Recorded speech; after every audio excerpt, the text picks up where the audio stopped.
4장 22절로 30절까지 합독하시겠습니다.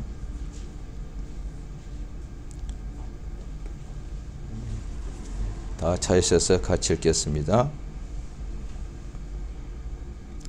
시작. 저희가 다 그를 증거하고 그 입으로 나오는 바 은혜로운 말을 귀히 여겨 가로되 이 사람이 요셉의 아들이 아니냐. 예수께서 저희에게 이르시되 너희가 반드시 의원아 너를 고치라 하는 속담을 인정하여 내게 말하기를 우리의 들은 바 가버나움에서 행한 일을 내 고향 여기서도 행하라 하리라. 또 가라사대 내가 진실로 너희에게 이르노니 선지자가 고향에서 환영을 받는 자가 없느니라. 내가 참으로 너희에게 이르노니 엘리야 시대에 하늘의 새에 6달을 다치어 온 땅에 큰 흉년이 들었을 때에 이스라엘에 많은 과부가 있었으되 엘리야가 그 중 한 사람에게도 보내심을 받지 않고 오직 시돈 땅에 있는 사렙다의 한 과부에게 뿐이었으며 또 선지자 엘리사 때에 이스라엘에 많은 문둥이가 있었으되 그 중에 한 사람도 깨끗함을 얻지 못하고 오직 수리아 사람 나아만 뿐이니라. 회당에 있는 자들이 이것을 듣고 다 분이 가득하여 일어나 동네 밖으로 쫓아내어 그 동네가 건설된 산 낭떠러지까지 끌고 가서 밀쳐내리고자 하되 예수께서 저희 가운데로 지나서 가시니라. 아멘. 하나님은 살아계십니다. 그가 살아계시니 그의 뜻을 가지고 계시고 그 뜻대로 일하시고 행하십니다. 전능하신 하나님이 살아계시기 때문에 선하고 의로우신 하나님이 살아계시기 때문에 그의 뜻이 있고 살아있으니까 뜻이 있죠. 또 전능자이시니까 그 뜻을 그 선하신 뜻을 반드시 이루십니다. 그래야 하나님이 살아계신 것을 누구든지 알 수가 있다 이 말이죠. 하나님께서 살아계시고 그가 살아계신 데 뜻이 있으시고 그 뜻대로 그가 일을 하시기 때문에 하나님께서 가만히 계시고 살아계실지라도 뜻도 가지지 아니하시고 그 뜻대로 하늘에서나 땅에서나 아무 일도 하지 않으신다면 사람들이 하나님에 대해서 어떻게 알겠습니까? 그런데 하나님께서는 반드시 그가 뜻대로 하늘에서도 땅에서도 뜻을 이루는 일을 항상 하시고 계시기 때문에 그래서 하나님께서 일한다는 것은 하나님이 역사하신다는 뜻이죠. 하나님께서 활동하고 계시고 하나님께서 움직이고 있다는 것이죠. 그렇기 때문에 하나님을 알 수가 있다 이 말이죠. 그러니까 그가 하시는 일이 말씀을 보내주시고 그러니까 사람들도 그렇게 흔히 말할 때 어떤 가족이 있고 사람이 있고 누군가 있는데 어떻게 자기가 뭔가 지혜를 배우고 싶은 대상이 있는데 그가 아무 말도 하지 않으면 답답하지 않겠습니까? 선생님한테 가서 뭔가 배우려고 유명한 아주 지혜로운 스승이 있다 하여 찾아갔는데 한 말도 해주지 않는 거예요. 그러면 배울 것이 아무것도 없지 않습니까? 또 그래서 우리 하나님께서는 항상 우리에게 말씀을 해주시기 때문에 얼마든지 하나님을 살아계신 것을 그 말씀을 듣는 사람은 알 수가 있다 이 말이죠. 그래서 사람들이 오늘날에 하나님이 살아계시다 그러면은 굉장히 이상하게 생각하고 또 살아있다면 내게 한번 나타내 보여달라고 이렇게 말하는데 심지어 믿는 사람들도 하나님께서 살아계신 것을 믿지만 많은 경우가 하나님께서 지금 살아서 역사하고 계시는데도 그것을 자기들이 잘 이렇게 못 느끼는 경우가 있단 말이죠. 하나님의 말씀이 귀에 안 들리고 지금도 그 말씀도 일하고 계신데도 역사하고 계신데도 그것이 잘 안 보이기 때문에 믿는다 하면서도 의심할 수밖에 없고 또 시험에 들기도 하고 하나님보다 세상의 유혹을 더 많이 쫓기도 하고 또 하나님의 뜻보다 자기 뜻을 더욱더 이렇게 주장하기도 하고 그렇습니다. 그런데 하나님께서 불신자뿐 아니라 특히 신자들에게 그렇게 살아서 역사하고 계신다면 그 사람들에게 자기를 나타내 주시면 될 거 아니에요. 그러면 다 믿겠는데 하나님이 일하고 지금도 살아서 역사하고 계시고 지금도 쉬지 않고 일하시고 계신다 했을 때 믿는 사람마저도 언제 어디서 그 하나님이 일하신다는데 왜 내게는 하나도 보이지도 않고 들리지도 않아? 이렇게 생각할 수 있단 말이죠. 그래서 하나님이 일하신다는 것을 굳이 어떻게 말하면 자기가 뭔가 세상에 살면서 필요한 것이 있는데 주로 뭐 물질이나 이런 것이겠죠. 이것들이 잘 되게 도와달라는 거죠. 그러면 하나님의 살아계신 것을 알 수 있다는 거죠. 실제로 하나님께서 믿음이 연약한 사람들에게는 그런 식으로 살아계신 것을 나타내시고 일하시고 그런 식으로 실제로 하나님 일하십니다.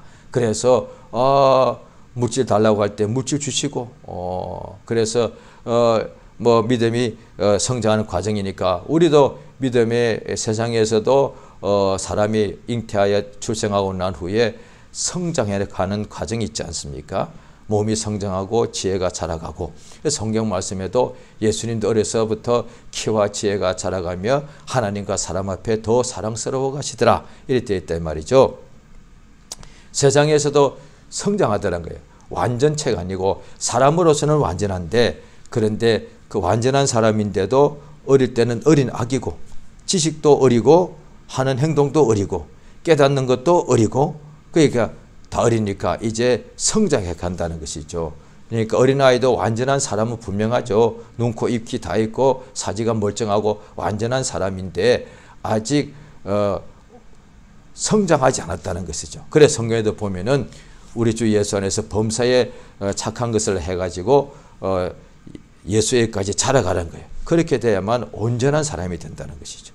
우리 지금 하나님의 자녀로 거듭난 사람들이 다 그 자녀가 아닌 것 아닙니다. 다 온전한 자녀입니다. 그런데 우리 사람은 천사와 달리 계속 자라가야 된다.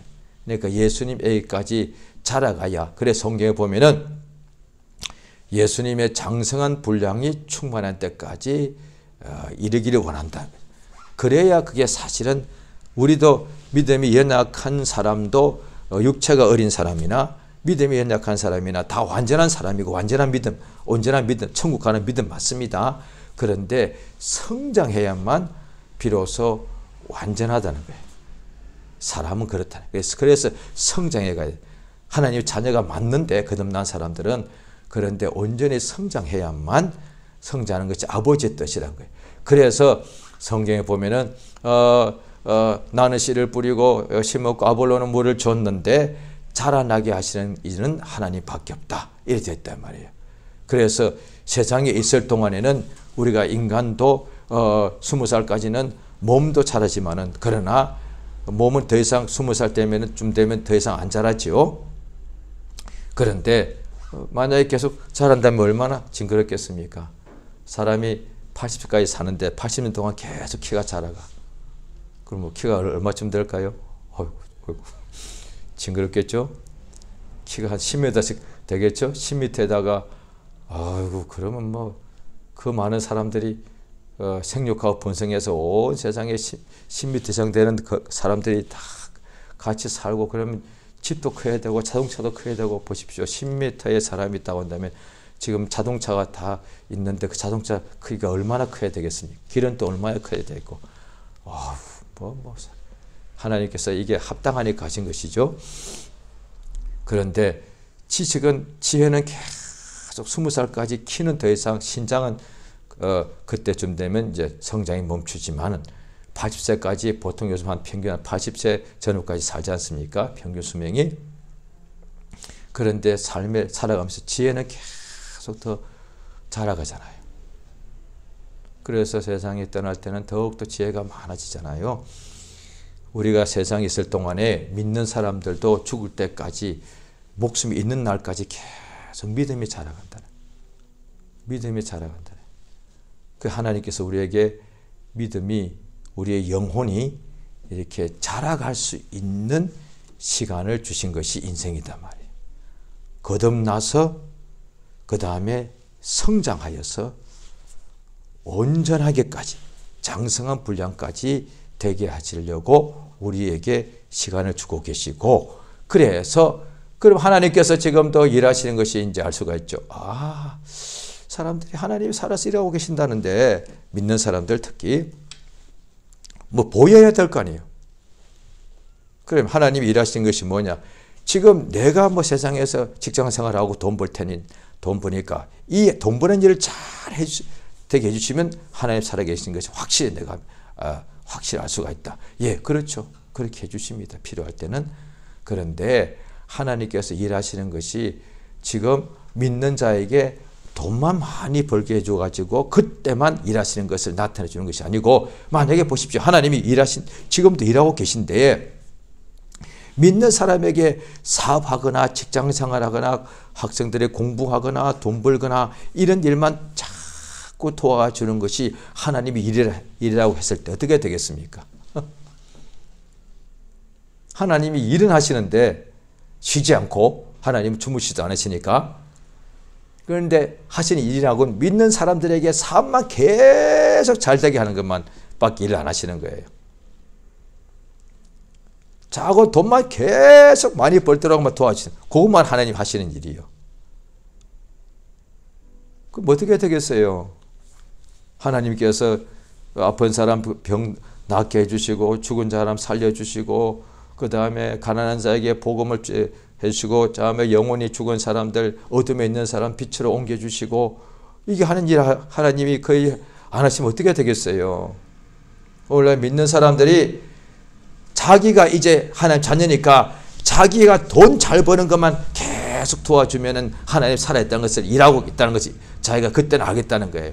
아니에요. 하나님은 지금 믿는 사람에게 매일같이 사업 잘 되게 도와주시는 일은 매일같이 하지는 않으시지만, 필요할 때 하시지만은, 그러나 하나님께서 지금도 매일같이 불신자들에게 햇빛과 비를 주셔서 호흡을 주시고 살게 해주시고, 그들에게 계속 복음을 전해서 참으로 구원받게 해주시고, 그 다음에 또 믿는 사람 중에서도 또 병이 있는 사람이 저 앞에 기도할 때 하나님께 치료해 주시고, 그 다음에 또 무엇보다도 믿음이 연약한 사람들이 자꾸 믿음을 가지도록 하나님께서 성령의 감동을 주시고 말씀을 듣게 해주시고, 말씀을 들을 때 깨닫게 해주시고, 그들에게 찾아가서 계속 말씀을 전하고 가르치게 해주시고, 또 그리고 말씀을 들어서 그것을 믿게 해주시고, 믿어서 계속 믿음이 살아계신단 말이에요. 처음에 교회 다니고 난 후부터 사업은 자꾸 잘 되도록 도와주시는데 믿음은 하나도 안 자라.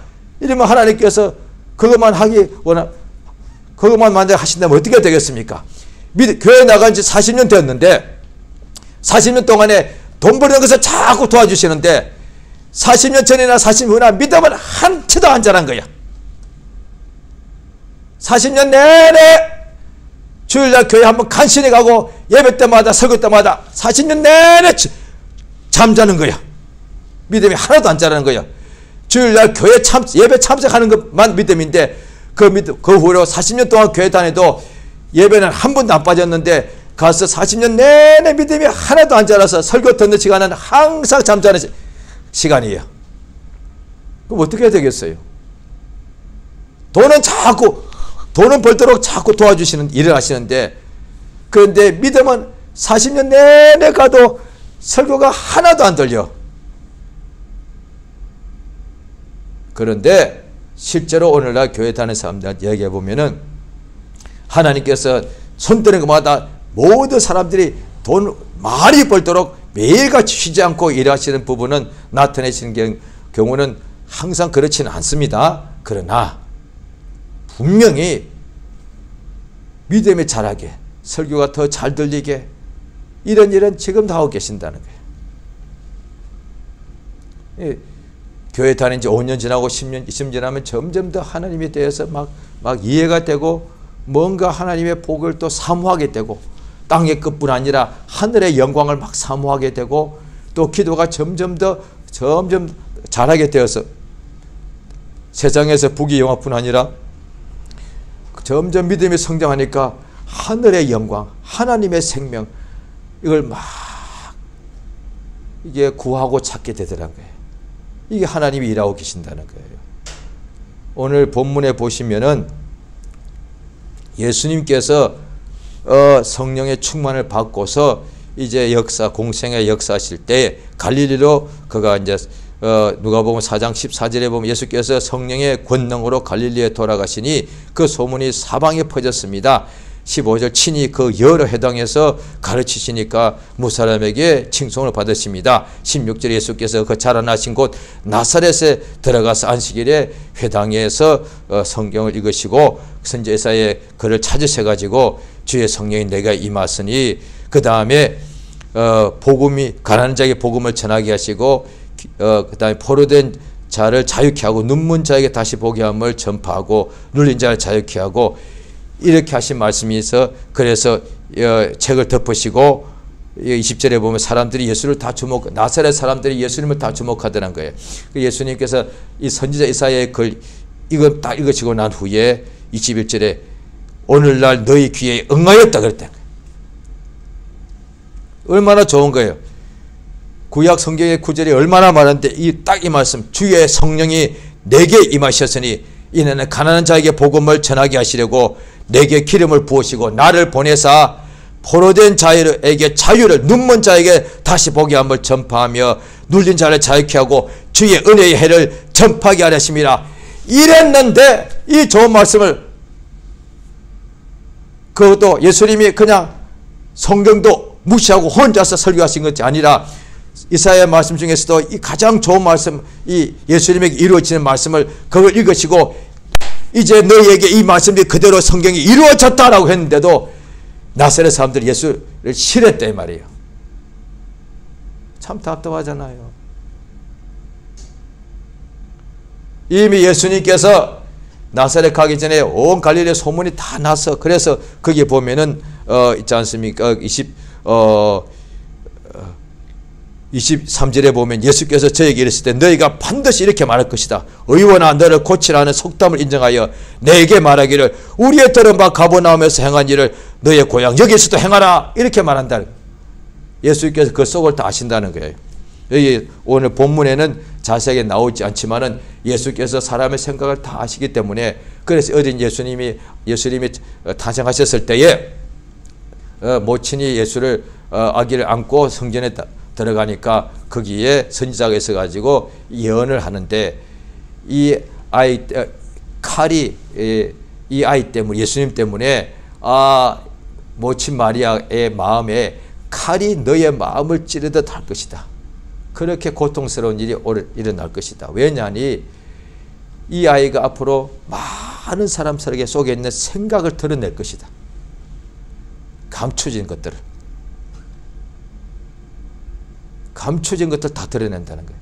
그러니까 사람들이 예수를 막 믿는 사람도 있지만은 바리새인이나 이 사람들이 막 예수를 비난하고 미쳤다 그러고 욕하고 죽이려고 그러고 그러니까 모친 입장에서는 그게 말할 수 없는 그게 참 마음에 괴로움이 온다는 거예요. 그걸 미리 알려준 거예요. 그러니까 예수께서 이 나사렛 사람들하고 30년 동안 같이 살았는데 그들도 예수를 봤을 텐데 30년 동안 예수님이 비록 목소리 하셨잖아. 예수님이 분명히 그 죄는 없으시니라 됐으니까 30년 동안 예수님 죄 범하는 거 본 적이 없을 텐데 왜? 한결같이 시험을 받았는데 예수님이 만약 공생에 30살 되기 전에 만약 죄를 범했다 그럼 죄인인 거죠. 우리 구원할 수 있는 구속주가 될 수가 없는 거예요. 그러니까 30년 동안 물론 정확하게 30년 아니지만은 어릴 때 예수님 출생하시고 난 후에 헤롯 왕을 피해 가지고 애굽에 가셨다가 다시 나중에 돌아오셨으니까 정확히 30년 아닙니다만 적어도 20년 이상 됐겠죠. 예수님이 그 긴 세월 동안에 그 나사렛이라는 조그마한 동네에서 사셨으니까 다 알 텐데. 그래도 있을 거 아니에요. 저 요셉과 그 마리아의 큰아들 그 예수는 참 어떻게 저렇게 선하지? 여보. 예수가 욕하는 거 본 적 있어? 없어. 예수가 싸우는 거 본 적 있어? 없어. 애들은 싸우잖아요. 애들은 욕도 하잖아요. 어린애기들. 그런데 없어. 그거 신기하네. 그럼 예수는 밥도 안 먹나? 그건 아니죠. 예수님 주무시고 밥 먹고 일하시고 다 그건 하셨죠. 그런데 죄범하고 싸우고 미워하고 이런 건 없죠. 왜? 한결같이 시험을 받았는데 죄는 없으시니까. 그래야 맞다 이 말이에요. 그런데 오늘날에 이상한 사람들이 그런 또 신약에 보면은 위경 가짜 성경이 있습니다. 예수님 어린 나이에 일테면 나뭇잎 타고 무리로 걸어 때린 식인 거예요. 아니요. 그런 이적은 구약 때 모세나 엘리야도 많이 나타났어요. 그런데 진짜는 어릴 때부터 성장하는데 죄를 범하지, 이게 진짜예요. 이게 진짜 아니에요? 죄인들도 성령이 임하니까 그냥 바다 무리로 걷더래. 바다를 갈라버리는 역사가 있더란 거예요. 그런데 어떻게 어릴 때부터 죄를 안 범하냐 이거예요. 죄를 범했다면 예수님이 죄인이 되는 거예요. 어린애도 죄인이니까. 10살 때 죄 범하면 14살 때 사춘기 때니까 예수가 막 사춘기가 돼가지고 막 싸우고 욕하고 막 부모한테 대들어. 그러면 그 죄인인 거지. 성경에 나오잖아요. 율법에 어린애가 됐든 큰애가 됐든 아들이 자녀가 자기 부모를 때리고 욕하면 반드시 돌로 쳐 죽여라 그때 했단 말이에요. 예수를 나사렛 사람들이 어려서부터 봤을 텐데 분명히 하나님 아들이라는 말을 그건 믿지, 너무 당황스러우니까 믿지 못하더라도 예수님이 분명히 달랐을 텐데. 그런데 이들이 이런 말씀이 응하였는데도, 이루어졌다고 했는데도 그들 속으로는 예수여, 우리 소문터리니까 가버나움에서 능력 많이 행했다면서 여기서도 해봐, 이렇게 말한다는 거예요. 그래서 예수께서 오히려 그들 속에 있는 그걸 믿는 것이 아니다 말이에요. 그러니까 왜 그 다음에 나오잖아요. 예수님이 이렇게 말씀했으면 오히려 자기들이 받아들이면 될 것 같다가 예수를 죽이려고 모든 사람들이 대부분의 나사렛 예수를 끌고서 낭떠리까지 가가지고 밀쳐서 죽이려고 했단 말이에요. 다른 데는 없었어요. 복음서 자세히 보면은 바리새인들이 3년 반 동안에 막 따라다니면서 시험하고 뒤에 가서 어떻게 죽일고 이럴 간증은 있어도 실제로 예수를 끌고 죽이려고 간 사례는 여기밖에 없었다 이 말이에요. 마지막 예수님을 배반해가지고 가룟 유다가 군족들이 와가지고 예수를 잡아가지고 그들이 사형 판결을 내리고 그 다음에 내리기 위해서 끌고 간 이전에는 나사렛에서 밖에는 이런 일이 없었어요. 나사렛 사람들만 예수를 잡아 죽이려고 그냥 예수를 그냥 실어 배척하면 것이 아니라 예수를 끌고서 죽이려고 그 많은 사람들이 낭떠리까지 가서 밀쳐서 죽이려고 했단 말이에요. 예수님이 그 안으로 그냥 그 사이로 그냥 지나가시더라. 그러니까 얼마나 완악한 거예요. 갈릴리에서는 12제자들 중에 10명 이상이 다 갈릴리에서 다 나왔거든요. 갈릴리에서 이방의 갈릴리가 큰 빛을 보았다. 성경에서 갈릴리 역사가 엄청나게 일어났단 말이죠. 그런데 예루살렘 역사는 예수님 부활 성천하시고 난 후에 오순절날 성령이 임하고 그때부터 역사가 많이 일어났지 않았습니까? 갈릴리에서는 엄청난 부흥이 일어났어요. 예수님이 역사하실 때는.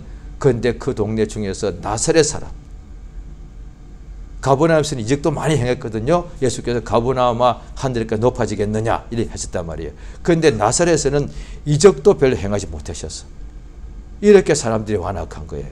그 예수께서 그것에 대해서 이유를 설명하시면서 엘리야 시대에 하늘이 새 6달을 닫혀 온 땅에 큰 흉년이 들었을 때 이스라엘에 많은 가무가 있었으나 엘리야가 그중 한 사람에게도 보내심을 받지 않고 오직 시돈 땅에 있는 사렙다의 가부밖에 없었다 그러거든요. 자, 우리가 그것 한번 보겠습니다. 구약 성경 열왕기상 17장입니다.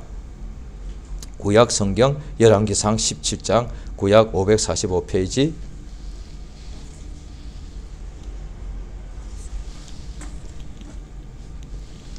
열왕기상 17장. 자.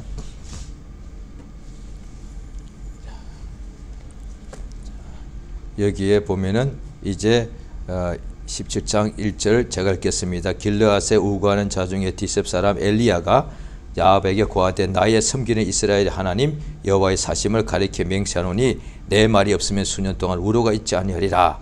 이에 대해서 그 다음에 땅의 비가 17장 7절에 땅에 비가 내리지 아니하므로 얼마 후에 그 시내가 마르더라. 자, 8절 여호와의 말씀 8절부터 같이 읽겠습니다. 시작. 여호와의 말씀이 엘리야에게 임하여 가라사대 너는 일어나 시돈 속한 사르밧으로 가서 거기 유하라. 내가 그곳 과부에게 명하여 너를 공개하게 하였느니라. 저가 일어나 사르밧으로 가서 성문에 이를 때에 한 과부가 그곳에서 나뭇가지를 줍는지라. 이에 불러 가로되 청컨대 그릇에 물을 조금 가져다가 나로 마시게 하라. 저가 가지러 갈 때 엘리야가 저를 불러 가로되 청컨대 내 손에 떡 한 조각을 내게로 가져오라. 저가 가로되 당신의 하나님 여호와의 사심을 가리켜 맹세하노니 나는 떡이 없고 다만 통에 가루 한 움큼과 병에 기름 조금뿐이라. 내가 나뭇가지 두엇을 주어다가 나와 내 아들을 위하여 음식을 만들어 먹고 그 후에는 죽으리라. 엘리야가 저에게 이르되 두려워 말고 가서 내 말대로 하려니와 먼저 그것으로 나를 위하여 작은 떡 하나를 만들어 내게로 가져오고 그 후에 너와 내 아들을 위하여 만들라. 이스라엘 하나님 여호와의 말씀이 나 여호와가 비를 지면에 내리는 날까지 그 통의 가루는 다하지 아니하고 그 병의 기름을 없애지 아니하리라 하셨느니라. 저가 가서 엘리야의 말대로 하였더니 저와 엘리야와 50구가 여러 날 먹었으나 여호와께서 엘리야라 하신 말씀이 통의 가루가 다하지 아니하고 병의 기름이 없어지지 아니하리라. 예. 여기 보면은 3년 반 동안에 엘리야가 또 이래서 하나님께서 이스라엘이 워낙 완악함으로 비를 내리지 아니하니까 선지자도 굶어 죽게 됐다는 거예요. 그러니까 이스라엘에 비가 안 오니까 온 땅이 다 굶어 죽게 될 때에 선지자는 만난 거 먹었는가? 아니, 선지자도 굶어 죽게 되었는 거예요. 그렇게 비가 오지 않게 기도한 선지자 자신도 굶어 죽게 된 거예요. 그런데 하나님께서 엘리야에게 말씀하기를 시돈 땅으로 가가지고 거기에 사르밧에 있는 그곳에 과부가 있는데 그 사람이 너를 공개할 것이다. 그러니까 그가 이제 유대가 아니고 이스라엘이 아니고 시돈 땅에 이방으로 갔다 이 말이죠. 거기에 가니까 한 과부가 자기 아들 하나하고 이제 마지막 가루 한 움큼과 기름 조금 남았는데 나뭇가지를 해가지고 불을 지펴가지고 그걸 이 빵을 떡을 만들어 먹고서 그 다음에 죽을 것이다. 마지막 남은 양식인데 엘리야가 먼저 자기를 위해서 조그마한 떡 하나 나한테 한 거 조그만 거 만들어주고 그 다음에 너와 내 아들이 먹어라 했단 말이에요. 그런데 이 이방 여자가 그것에 순종했단 말이에요. 마지막 양식인데도 하나님의 종이 먼저 자기를 좀 먹게 해달라고 했을 때 이 사람이 이방인 아니에요. 엘리야가 누군지 잘 몰랐을 거 아니에요. 그런데 이 3년 반 동안에 비가 안 왔으면 이거 여러 사람 벌써 굶어 죽은 거예요. 3년 반을 비가 안 왔으니까 양식이 하나도 없는 거 아니에요. 그런데 그 여자가 순종해서 엘리야를 받들더란 거예요. 그래서 수많은 과부들은 그 당시에 다 굶주리고 죽게 되었는데 이 이방 과부 한 사람만 그의 자녀들이 기름통에 기름이 끊기지 않았다. 양식이 계속되었다는 거예요. 예수께서 또 그 다음에 엘리사 때도 이스라엘의 문둥병자가 얼마나 많았겠는가. 그런데 나만 이방인 이 사람만 왔는데 또 이 엘리사가 명령하는 거예요. 옷을 벗고 요단 강물에 들어가 7번 씻으라. 이 사람이 화가 나서 돌아가려고 하다가 자기의 종의 말을 듣고 마음을 돌이켜서 순종하더란 거예요. 그러니까 이게 하나님의 말씀에 순종하더라 이 말이에요. 이 과부도 엘리야의 명령에 순종하고 그 다음에 나아만도 순종해서 시킨 대로 그대로 하니까 온몸이 아기의 몸처럼 깨끗하게 나았다 이 말이에요. 예수님 말씀하시는 거예요. 그러니까 이스라엘 사람들이 하나님의 그 당시 은혜를 못 받고 이방이 받았듯이 정작 나사렛 사람들은 예수님을 보고서도 예수를 죽이려고 그랬고 이 생명의 말씀이 주의 은혜의 해가 이제 응하여졌는데도 포로된 자를 자유케 하는 복음이 임했다고 알려주는데도 그걸 거부하고 예수를 이렇게 분하여 죽이려고 했다 이 말이에요. 참 답답하지 않습니까? 인생이 연약한 것이죠. 모든 사람들이 그럼 이래야 되지 않습니까? 그런데 굶어 죽기 과부가 자기 아들하고 굶어 죽기 직전이 마지막 양식인데도 순종하는 사람이 있더라 이 말이에요. 7번 요단강 물에 들어가서 우리나라 이보다 더 크고 좋은 강이 있는데 이 쬐끄만 겨울 같은 이 강 속에 들어가서 7번이나 씻어 왜 하필 이것뿐이야? 이럴 수 있단 말이에요. 그런데도 옷 벗고 7번씩이나 요단강 물속에 자기 몸을 들어갔다 나왔다고 순종하는 사람이 있더라 이 말이에요. 순종이 제사보다 낫다. 이 세상에 있을 동안에 우겨삼을 당하고 질병이 있고 고통이 있고 가난이 있고 배고픔이 있고 힘든 것이 있고 참으로 억울하고 불안한 것이 많은데도 하나님 말씀이 임할 때 순종하는 사람이 있더라 이 말이에요. 많은 사람들은 심지어 믿는 사람까지도 내가 지금 힘들고 괴롭고 억울하고 속상하고 배고프고 죽기 직전인데 어떻게 말씀을 순종할 수 있겠느냐 라고 오히려 하나 빼서 일을 가는 사람이 있더라 이 말이에요. 요한계시록에 보면은 역사가 나타나고 주의 영광이 나타나는데도 일을 가는 사람들이 일을 간다 이 말이에요. 그 믿으면 될 거를, 순종하면 될 거를, 하나님이 살아계신 것을 분명히 자기가 우리 하나님께서 수없이 나타내 주시는데 그걸 믿으면 될 거를, 그걸 믿지 않으려는 악심 때문에 회개하기 싫어하는 고집, 그냥 하나님께 자기 죄를 자복하고 하나님께로 마음만 돌이키면 될 거를 했다가 그걸 안 돌이키겠다고 그렇게 한다 이 말이에요. 그것을 완하긴 한단 말이에요. 똑같이 힘들고 괴로운 것이 있는데 우리 주 예수 앞에 나가서 몰랐을 때는 막 원망하고 불평하고 이러다가도 이제 복음을 들으면 그걸 받아들여서 자기 생각을 바꾸면 바로 이 순간까지도 죄 중에 있었고 질병과 고통에 살던 사람이라도 복음이 비치는 순간에, 복음의 말씀을 듣는 순간에 그걸 받아들이기만 하면은 거짓말처럼 빛이 임하고 건강이 임하고 주의 영광이 나타나서 질병과 가난과 고통이 어둠에 사라진다는 역사를 지금 처음한 사람들이 간증을 해도 그걸 안 받아들이는 거야. 저거 거짓말이다. 자기들끼리 짜고 하는 것이다. 얼마나 완악한 얘기야. 예수님께서 이적을 행하시는데도 나사렛 사람들은 예수를 해봐, 우리 속담에 의원아 네가 고쳐봐라 했으니까 해봐, 이런 식이단 말이에요. 그저 그 순간에 마음을 바꾸어서 그냥 주 예수를 받아들였으면 그들이 엄청난 구원이 임했을 거 아니에요. 그러니까 육신으로 볼 때에 선지자가를 인정하지 않는 거예요. 우리랑 똑같은 사람인데 그런데 그 입에서 생명의 말씀이 예수께서 예수님 앞에서 많은 죄인들이 예수를 배척한 사람이 많았습니다. 그때 예수께서 유대인들 보고, 예수를 믿지 않는 유대인들 보고 그냥 나를 아버지가 보낸 것을 믿지 못하더라 내가 하는 일을 믿으라. 예수님 앞에 또 바리새인들이 예수를 계속 이렇게 반대하지 않았습니까? 그런데 많은 사람 병 낫고 난 후에 그가 예수님이 하신 일 중에는 선하지 않은 일이 없는데 하나님이 그걸 기뻐하지 않는다면 어떻게 이런 일이 일어날 수 있겠는가? 그러니까 예수가 하신 일은 다 소경을 눈뜨게 하고 죽은 자 살려주고 안전병이 일어나 걷게 하고, 이 얼마나 좋은 일이냐 말이에요. 그러면 그걸 들었으면 믿으면 될 거 아니에요. 그런데 그걸 듣고 보고서도 그러니까 나사렛 사람뿐 아니라 바리새인들은 그 매 보고 들으면서도 계속 예수를 반대했단 말이에요. 얼마나 답답해요.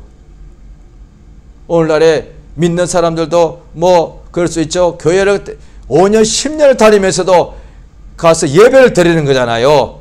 예배 시간에 하나님께 나가서 예배를 드리고 하나님 말씀을 듣는 거지 않습니까? 10년 동안 교회를 다녔다 칩시다.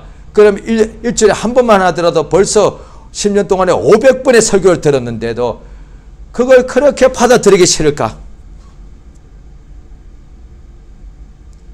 그 설교를 들으면서도 속에서는 자기 생각 가지고 나는 그렇게 생각하지 않아. 오늘따라 목사님이 왜 저렇게 돈 이야기를 많이 하지? 항상 이러는 것들. 10년, 20년 교회 다녀도 어쩌다 1년에 50번 중에 한두 번 헌금에 대해서 성경 헌금이 나오니까 하면은 또 그때 1년에 불과 한 10번에 한 번 헌금에 관한 설교 할까 말까 할 텐데 보통 다 그럴 수밖에 없죠. 그런데도 10번 중에 한 번이면 석 달에 한 번 설교한 건데도 왜 맨날 헌금해라고 설교해? 이렇게 생각하는 거예요. 그 심령이 그렇게 완악하다. 하나님께서 모든 악인에게도 햇빛과 비는 골고루 주시는데 하나님이 살아계신 것을 그의 아들 예수를 그냥 그 눈에 보이고 음성이 예수의 생명의 말씀이 들리는 것은 그거는 모든 사람에게 기회는 똑같이 주시지만은 모든 사람이 아니에요. 믿는 사람에게, 어린아이같이 자기를 낮추는 사람에게는 하나님이 자기를 나타내 주시는 거예요. 자, 보십시오. 세상에 살아있는 인간 중에 모든 만유의 주인 영원부터 홀로 자존하신 하나님을 보는 것보다 더 큰 은혜가 어디 있어요? 아브라함도 나이 때 볼 것을 그렇게 사모하다가 보고서 기뻐했다. 살아계신 하나님, 유일하신 참 하나님, 만유보다 크신 하나님, 그를 보는 것보다 더 영광스러운 것이 인간에게 어디 있냐 말이에요. 하나님께서 순종하는 자에게 예수께서 나의 계명을 가지고 지키는 자라 나를 사랑하는 자니 나도 그를 사랑하여 그에게 나를 나타낸다. 또 사도 요한도 태초부터 계신 말씀, 태초부터 계신 말씀은 우리가 눈으로 보았고 귀로 들었고 손으로 만졌다. 영원 전부터 계신 말씀을 직접 본 것보다 더 큰 영광이 어디 있냐 말이에요.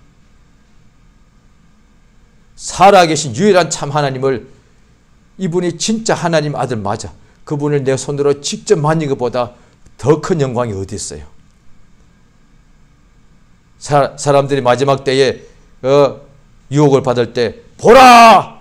그리스도가 여기 있다면 막 볼로 보기 위해서 막 간다는 거예요. 보라! 그리스도가 저기 있다 하면 막 간다는 거예요. 가짜 그리스도를 보려고 그렇게 사람들이 몰려다닌다는 거예요. 지금도 마찬가지 아닙니까? 어디에 뭐가 있다고 하면 막 거기로 가고 막 따라가고, 거기는 엄청난 것이 있다고 그러고, 또 그 다음에 여기는 돈을 많이 번다고 하면 그 돈 벌겠다고 서로 막 쫓아가고, 젊은 사람들은 또 저기 자기 좋아하는 무슨 스타가 온다면 그거 서로 보겠다고 막 쫓아가지 않습니까? 그런데 또 신비주의자들은 천사 한번 보고 나면 그걸 막 자랑하느라고, 또 무슨 화성 꿈 보고 나면 그걸 막 자랑하느라고 자기는 특별한 사람이라고, 그게 신비주의에 빠진 거잖아요. 그런데 환상보다, 그 다음에 천사보다, 그 모든 것을 그보다 억만 배로 더 크신 하나님을 뵙는 것보다 더 큰 영광이 어디 있냐는 말이에요. 우리 하나님께서 그들에게, 믿는 자에게, 순종하는 자에게 자기를 보여주십니다. 그래서 하나님을 본 사람들이 간증하고 기록한 것이 성경책이단 말이에요. 하나님을 만난 사람들의 이야기가 성경에 기록되어 있단 말이에요. 할렐루야. 이 땅에 살 때에, 세상에 우리가 매일같이 살 때에 살아 역사하시는 하나님, 우리 아버지를, 주의 영광을 하나님께서 우리에게 나타내 주셔야 되는 거예요. 우리가 보고 싶어서 보는 것이 아니고, 하나님께서 필요할 때 사렙다 과부에게 하나님께서 이렇게 주의 선지자 엘리야를 보내듯이 하나님께서 자기 마음이 합한 사람에게 자기를 나타내 주시는 거예요. 그래서 항상 주 예수가 눈에 보이고 하나님의 영광이 보이는 사람이 세상에 똑같이 살아도 항상 태초부터 계신 말씀을 듣고 손으로 만지고 보는 사람과 그렇지 않은 사람이 같은 집에 살고 같은 회사에 다니고 같은 심지어 예배당 앉아서도 같겠습니까? 하늘과 땅이 먼 것처럼 완전히 다른 인생을 산다 이 말이에요. 거룩한 삶, 거룩함이 없이는 아무도 주를 뵐 수가 없는데, 거룩하면은 하나님을 볼 수가 있다는 뜻입니다. 그 말씀을 반대로 하면은 비록 세상에 있고 천하고 무능하고 또 배운 것도 별로 없고 가진 것도 없을지라도 거룩하게 살면은 하나님을 항상 뵙게 됩니다. 이게 믿음이에요.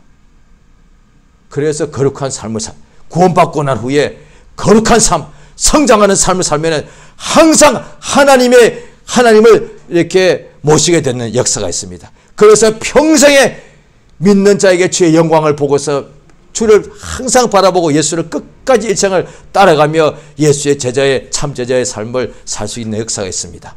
할렐루야. 이 시간 기도하십니다. 성령 충만케 하셔서 하나님께서 순종하고 믿는 자에게 항상 자기를 나타내 주셔서 세상에 있는 어떤 천하 영광, 부귀 영화나 성공 출세 어떤 대단한 인물보다도 오직 살아계신 하나님이 우리에게 자기를 나타내 주셔서 참으로 태초부터 계신 말씀을 눈으로 보고 손으로 만지고 귀로 듣는 바 날마다 우리 주 예수님을 주께서 거룩한 삶을 삶으로 우리 주 예수를 보게 해달라고, 예수를 보고 믿고 따르고 순종하는 은혜가 복이 충만케 해달라고 예수님 한번 부르고 합심해서 간절히 기도하십니다. 예수여, 우리 하나님 아버지여 참으로 의지합니다. 역사하시고 인도하시면 우리 하나님 아버지여 감사드리옵나이다. 하나님 아버지, 우리 평생에 사는 날 동안에 오직 주 예수 의지하고 의지합니다. 인도하시고 붙잡아 주시옵소서. 아버지, 세상에 사는 날 동안에 주의 영광이 우리에게 환히 비치게 인도하시고 도와주시옵소서. 하나님 아버지여 감사드립니다.